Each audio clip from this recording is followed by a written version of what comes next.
We are no longer on British summertime, so officially I guess that means we're heading into winter, and it certainly is feeling like it because it is pretty chilly today. We've got quite a few peppers that we need to harvest, and we need to make sure that the ones that aren't yet ripe are going to actually ripen. So join me right after this and I'll show you how I'm going to do that.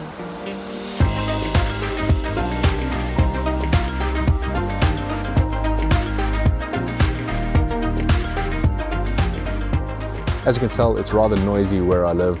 Just out the back of my yard, behind the fence, there's a busy road, and it means that I get noise almost constantly during the day, especially when the weather's nice. There's a lot of motorbikes that like to go up and down, and it's really nice to get away from the noise sometimes, so that's where we just were. There's some woods out the front of my house that I like to take a walk in, and this time of year it's especially nice because there's a lot of chestnuts on the ground, and I love chestnuts, so we go and harvest quite a few of those at this time of year.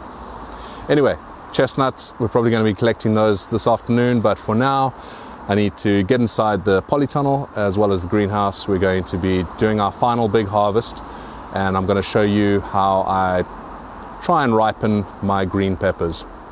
As you can see, there's still quite a lot of green growth going on here, which is great. You do have the problem of these sort of things happening where your plants are going to start rotting your peppers, which is not a great thing. However, there are still a lot of ripe peppers coming through. So if I look through here, that one there is perfectly good. And we have quite a few other of these lovely 7-pot Douglas yellows. And there are unfortunately a few that are green as well. So we have one right here, if I can pick it up. So we have this one here, which is green. And hopefully I can get that to ripen, and that's what we're going to do today. We're going to first harvest all of the ripe ones, and then we're going to try and get these others to ripen as well.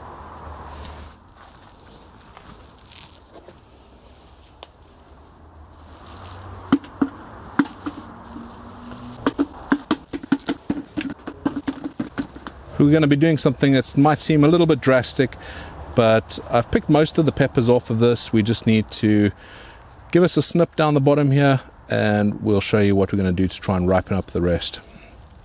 This is quite a big branch. Let's see if we can get that. I might need to get my other clippers.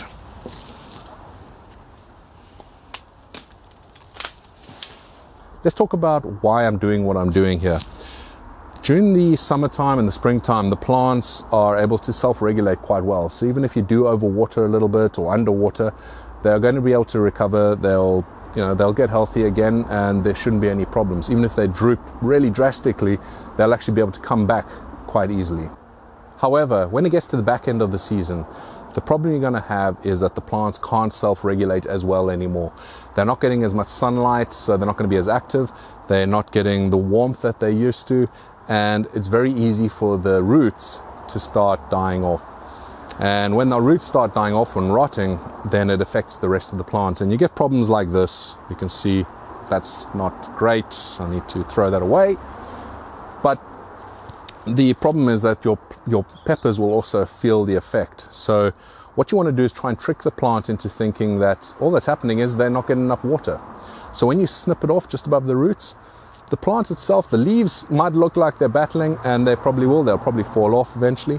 But all the energy will actually go into the peppers ripening. Now the peppers, not all of them are going to ripen. If they are still very, very early stages of growing, then you're not going to get any luck. If they are just starting to turn, so you see the color just coming into the peppers, then I pretty much guarantee you that those will fully ripen if you use this method. And you will also get some of them that are completely green to ripen as well. So it's just you've got to be a little bit measured in your expectations about this process, but it's better than nothing, and you're definitely going to get a lot more ripe fruit out of doing this.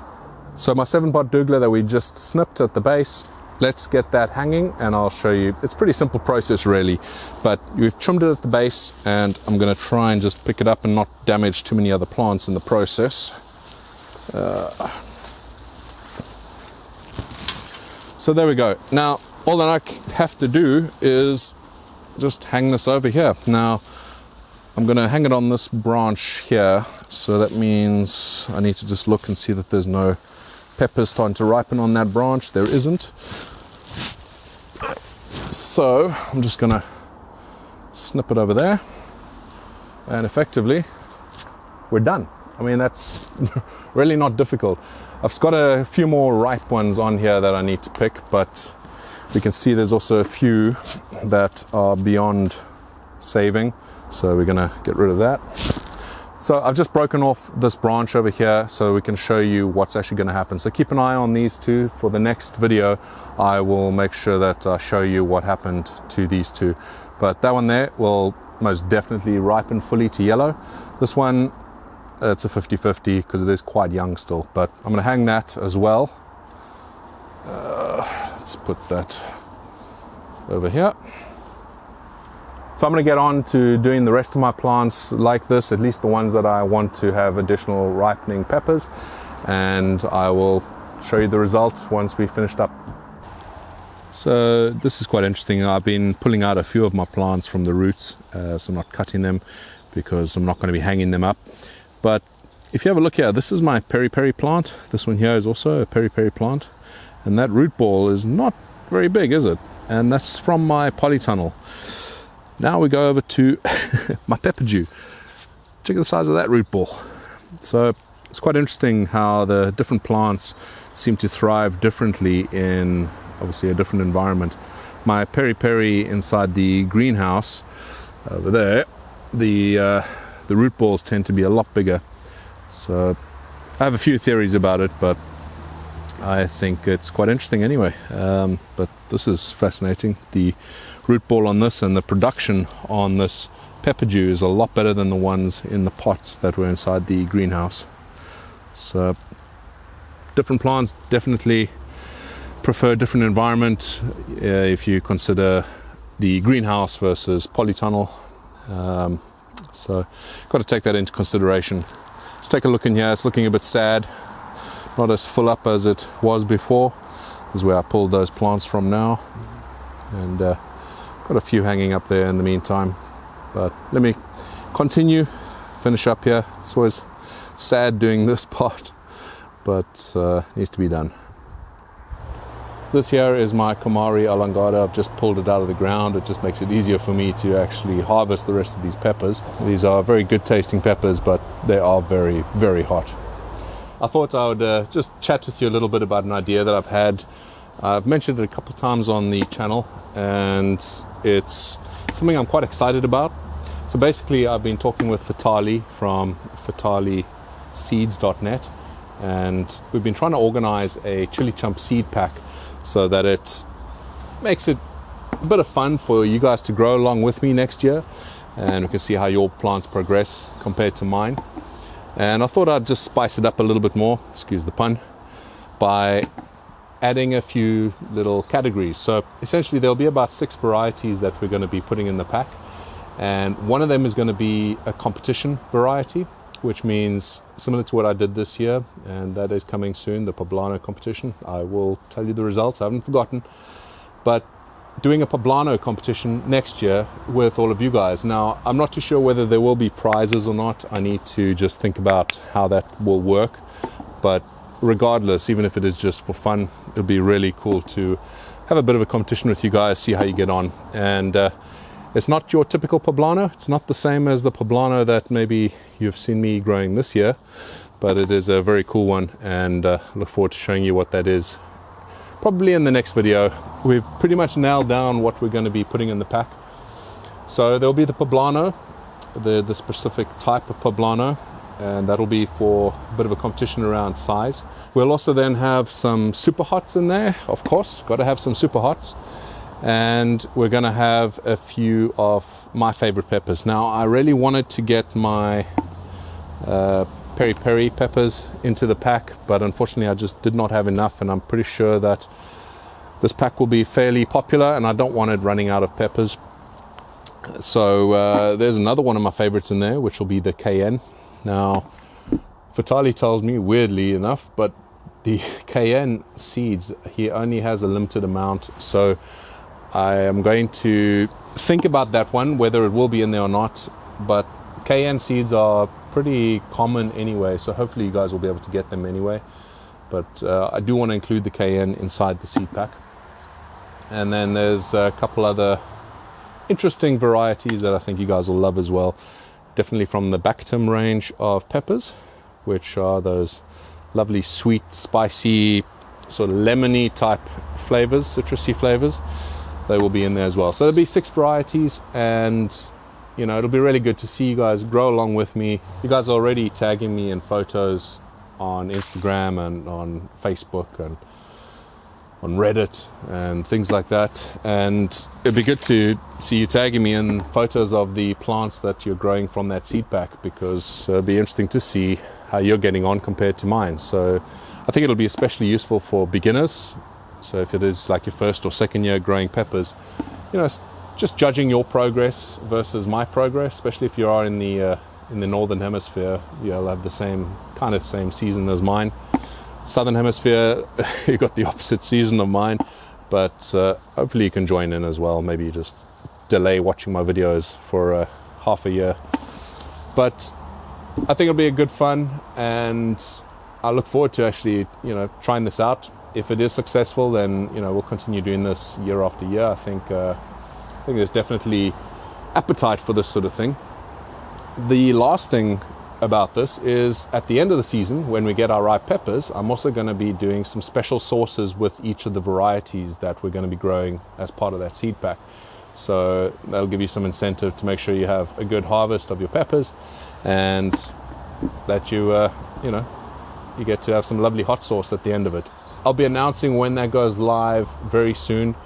Also, I just wanted to point out for my Patreons that have signed up on the tier where you get seeds from me, those are almost ready to go out. I've been busy packing those up as well in the last couple of days, spending my evenings doing that, actually, just getting all my dry peppers to get the seeds from them.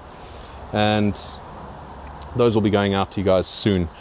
However, there is a few packs left over. So I think I have something like 20 seed packs left over. So these are seeds from my greenhouse and polytunnel. Not all of them are isolated, but I have about 20 packs left. So if you want to sign up on Patreon on that level, then you can still be in for a chance of getting those seeds this year. Otherwise, it's going to be next year. But I have at least 20 packs. I think a few more than that, actually. But if that does interest you, if you want to get a variety of seeds from what I've grown this year, then sign up, and I will be sending those out within the next couple of weeks. The greenhouse is still looking pretty good, actually. There's a lot of ripe peppers, and we're going to be picking those. There are quite a few that are not yet ripe, of course, same as the last time. But the difference with the greenhouse and my polytunnel is I actually don't need to cut these down and hang them. So you would have seen last year I didn't actually do anything. I left them in the pots, and the reason for that is because I can just turn off the water. I don't need to water this anymore. These pots will dry out. They already are getting there. So I just switch off the watering now, and these can all dry out, and these will still ripen perfectly fine. You're a bit stuck if you are with your plants in the ground in the greenhouse, but mine are in pots, so I'm quite lucky with that. Same thing with the hydroponics. We'll try and get through there and see if we can see anything. But over here as well, we'll switch off the pump system over here. I'll switch off over this one as well, and we can see it's really done well. I've been pretty impressed with the hydroponics. I am going to do a roundup about my opinions on hydroponics versus soil growing, and that'll come towards the back end of the year. But so far, yeah, I've been pretty impressed. The growth has been pretty phenomenal.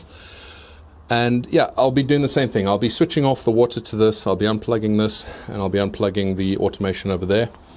And yeah, I'll just let these guys all ripen naturally, because like I said, the problem you have in soil is that it still could be drawing a lot of moisture from deep down, and you might not have any real control over that. But at least with pots, that's one of the benefits. I just switch off the water, and these pots will dry up, and these will carry on ripening.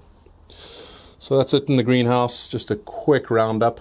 I can still at least do a bit of an update in here next week, because the plants will still be alive and doing their thing.